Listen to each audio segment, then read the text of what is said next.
తాడేపల్లి కార్యాలయంలో వైసీపీ శాసనసభాపక్ష సమావేశం జరిగింది. పార్టీ ఎమ్మెల్యేలు, ఎమ్మెల్సీలతో వైసీపీ అధినేత వైఎస్ జగన్ భేటీ అయ్యారు. అసెంబ్లీ సమావేశాల్లో అనుసరించాల్సిన వ్యూహంపై చర్చించారు. శాసనసభలో మన గొంతు వినిపించకూడదని ప్రభుత్వం కుట్ర చేస్తోందన్నారు జగన్.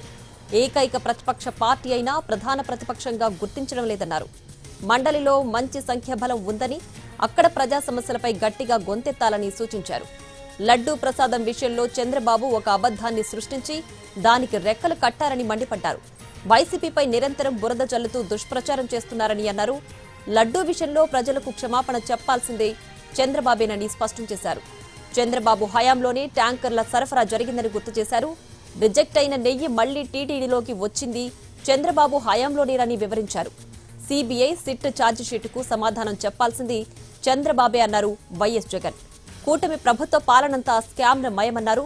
విశాఖలో 5,000 కోట్ల భూమిని చంద్రబాబు తన బంధువులకు కట్టబెట్టారని ఆరోపించారు జగన్. గతంలో ఏనాడు అలా జరగలేదని, ఏ ముఖ్యమంత్రి ఇలా బరి తెగించలేదన్నారు. వీటన్నిటినీ మండలిలో గట్టిగా నిలదీయాలన్నారు. అందరం యుద్ధం చేస్తున్నామని తెలిపారు. మనకు అసెంబ్లీలో బలం తక్కువ అని, అక్కడ మన గొంతు వినపడకూడదన్న సంకల్పంతో ప్రభుత్వం ఉందన్నారు. ప్రతిపక్ష హోదా ఇస్తే సీఎంకు ఇచ్చినంత సమయం మనకు ఇవ్వాల్సి ఉంటుందని తెలిపారు వైఎస్ జగన్.